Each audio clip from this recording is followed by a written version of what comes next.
Nefeli. I'm Shari. And we're from two different parts of the world, right? I'm from Greece. I'm from the Philippines. We're here in Taiwan on this very same project. I came to Taiwan because I graduated last June and I was taking a break. I wasn't ready to work yet, so I decided, you know what, let's go. I have this opportunity to go to another country and experience something new, so I thought, okay, let's go. I chose Taiwan because, you know, it's kind of close, but also I know that it will be very different for me. This is my first time traveling abroad by myself, and I've learned so much and things are so new. I'm from Athens, Greece, born and raised. For me, it's not the first trip that I'm taking. I have been traveling for quite some time. I have been living and working in CERN, so it has been between France and Switzerland, and I have seen quite a bit of the world. So right now the reason that I am here in Taiwan is that this is not just a trip. We're actually doing things. We're creating promotional content for this little town, and we are living along with the local people. So this is a completely new and different experience. This is traveling, not tourism for us. I have been a member of the organization Isaac. This is where our project is initiating it. So we both applied for this project here in Taiwan, and we wish to, accomplish something, create some actual impact for the world. So what I studied in university, I took up broadcast communication. So my specialty is really in video making and creating media content. And Nefeli, I'm a web developer, so I'm so grateful to have her here because I would not be able to do that alone for no reason in the world. So basically, we're trying to combine our strengths to make something nice. So we hope you enjoy it. You guys might not see me as much as Nefeli because most likely I'll be the camera person. So it's sort of like the behind the scenes kind of person, and more of the loud kind of person, like woo-hoo. I arrived in Taiwan on August 28th, and for the first month I stayed in a different community called Lugang. And that town in Taiwan is like a rich historical site. So there's like lots of history and culture and all of that to learn there. It's very different from Linbian. So I left that community on September 3, then I came here. This Linbian and the surrounding areas, it's more known as like a fishing village. Like this entire place is fish forest. Yeah, the fish forest. So this entire place is it's really like the fishing industry. There's like fishing from the ocean, and there's fishing from fishing pools. There's also a lot of like sea activities, water activities, and all of that. A lot of water activities. Yeah, so that's really like the strength of this town. I've been here for about a week now. I'm quite new to the area and rely on other people to say Chinese words properly. For me, it was quite a bit of a speedy thing because I applied. And a week afterwards, I had like tickets and vaccines and everything ready for the takeoff. And it was a very fast thing. So now it's time to, relax a little bit, take everything in, reflect on the culture and the people around me. Especially in Linbian, that does not have so many foreigners, right? Yes. People are really interested in us, so it's a new state of being. So basically, what we've been doing here in Linbian, so our main job is really to create like promotional material content for them, and because the company that we work for, it's called RTM. They're trying to raise awareness about Linbian to more people in Taiwan. So what they do is they bring people from Taipei, they bring them here, let them experience like the different activities that you can do here in Linbian. I help assist the team, I help assist the company in arranging and conducting the activities. And aside from that, I've also been regularly creating and posting content to try on their page to try to raise awareness about the little things that make Linbian unique. So ever since I've arrived here in Taiwan, everyone has been incredibly friendly and hospitable and nice, and so super nice. super nice. And honestly, I feel bad about how nice they are. No, don't feel bad. They're so super, like, they are rushing to help you. Like, they're getting out of their way to help you, right? That's true. I had this, like, little tea that I drank and I wanted to throw it away. So I was, like, inside the metro in Taipei when I first arrived. And there was, like, a few kids. So I'm like, okay, those people should be speaking English. And I'm going there, like, I'm looking for a trash can. Do you know where is a near trash can? And they were like, oh, it's okay, we will take it for you. And they took my garbage to throw it away. I was like, okay, thank you very much. That was completely unnecessary, but thanks. I'm Chinese Filipino, so they often mistake me for a Taiwanese person. Oh. So like when they see me, you know, they often like speak to me in Chinese and stuff like that. And I really like how they're so, you know, friendly and accepting that, you know, when I tell them that I can't speak Chinese, like they just accept it. Like there's no judgment, there's no like strange looks, nothing like that. They're just like, oh, okay. Like when I tell them, we need to find another way to communicate.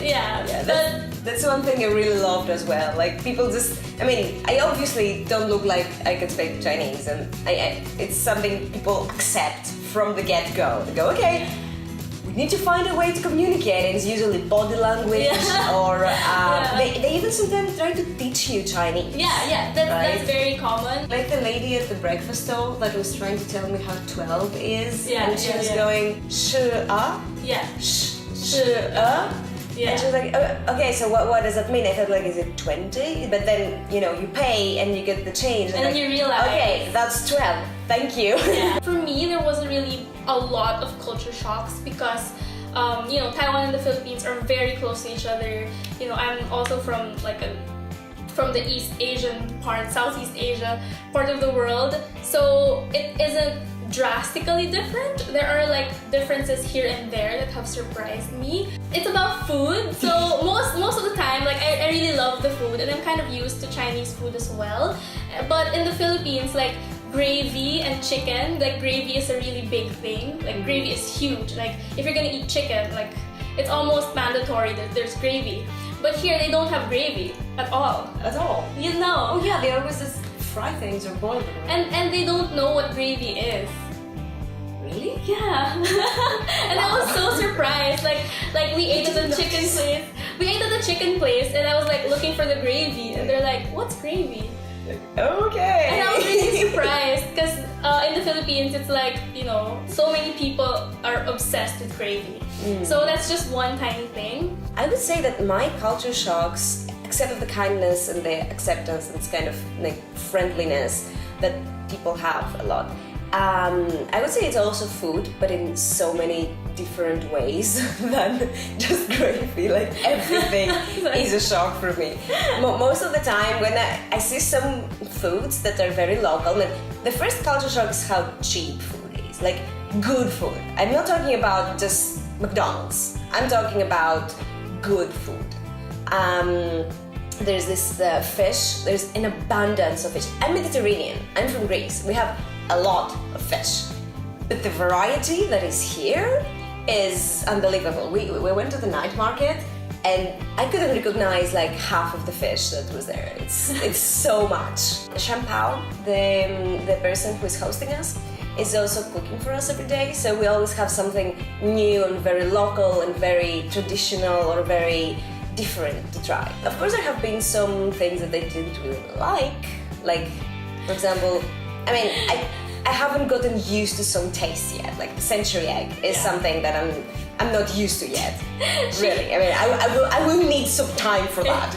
She had a bit, then you know, just like I can't eat this, and I Ask ate me it again in a month. In a month, I will be used to that. But because this is one of my goals to do. And I always just offer like, okay, I'll eat it for you. You Yeah, can't it's finish. so nice. You She can't always finish eats the it. food.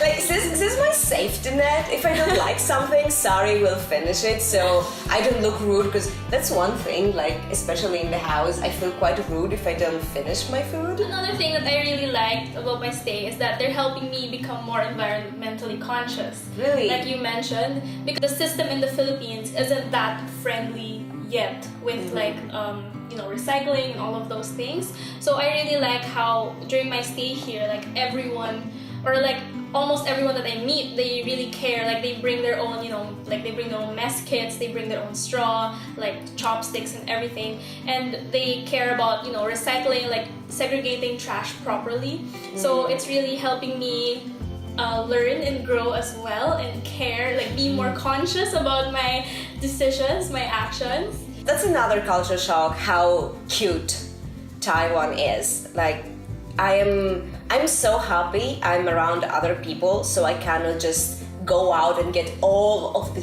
cute stuff, because it's so cute. Everything is cute. Like teas have little cute drawings on them, and I don't know. I cannot get over it. I just can't. It's every single day I'm like, oh my god, there's a Pikachu on every single thing. I think one reason why I'm not really incredibly like shocked by the culture here is also because like there's strong Chinese presence in the Philippines as well. Like I'm Chinese Filipino, right? So there's a very alive Chinese Filipino community, and both like Taiwanese and the Chinese Filipinos, they come from like the same area in China. Even though I don't know it, like the language is a bit similar, so I've been hearing like similar words, like similar food and all of that. So I think that's a big reason why I'm not as surprised as Nefeli.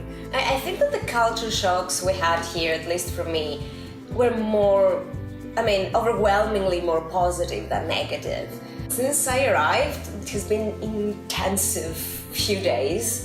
We went to the boat burning in Donggang. Yes. The Wang Yi boat burning festival. Yes. Yes. And it's a festival that happens every 3 years. So if you're thinking to come in Taiwan, book your tickets now. It's an amazing thing to see. And I was left out of breath when they actually burned the boat. Basically, these gods are coming every 3 years to see the world, right? They're coming to Earth. And this boat is a goodbye to them. This is the ending of their stay, and they burning the boat so the gods can take it with them to the other planes of existence. While this boat is burning, it's really a very personal moment for everyone, and a very existential moment. It's very beautiful, and all of the smoke going to the sky. One could really imagine gods riding on that smoke. It's really beautiful. A month after the festival ends, they already start building the next one. Yeah, and the reason that they're doing this festival is because they want to get rid of disease. So it's a cathartic thing. Yeah, so they told me that in southern Taiwan there used to be a lot of sickness because it's hotter than in the north, so people get sick more often. That was a festival that they used to do like a long time ago to help get rid of disease. It was the first night actually. That was the first night that we arrived. First night in Linbian. We had our luggage in the car. We just came right to that festival, and it was a beautiful way to welcome the southern Taiwan for me. So we talked a lot about the project goals. That's basically creating content and awareness about the area, and the opportunities for people to come and see things. But we also have like some personal goals. For me, it's a lot about testing my limits a little bit, especially with food. That's why I want to try all of the food. And also to grow some hard skills like photography, and also I always wanted to write about my experiences while traveling, so I'm planning to create a little area somewhere on the internet for that. I just want to be able to practice my skills because I have experience in content creation, media, and I want to be able to practice them more in a different setting. Here in Taiwan, I've learned to take more risks, to be to put myself out there more, to be more assertive. So those are things that I hope that I'll be able to learn and apply after I leave, because I'll be leaving soon. I'll leave on November 28th. So less than a month. Yeah, I'll leave on November 28th, and Nefeli is leaving on December 24th. From both of us, for this project, you can expect that we'll be uploading videos at least once a week. Yeah, at least. Yeah, and we'll have regular posts on the Facebook page as well. If you're interested, you can also follow other, social media that we post pictures from the area. I guess we can just put everything on the link below. And I guess thank you very much for watching this and going through the entire run. The entire video. So yeah, thank you, and we'll see you guys soon. See you next time. Bye bye.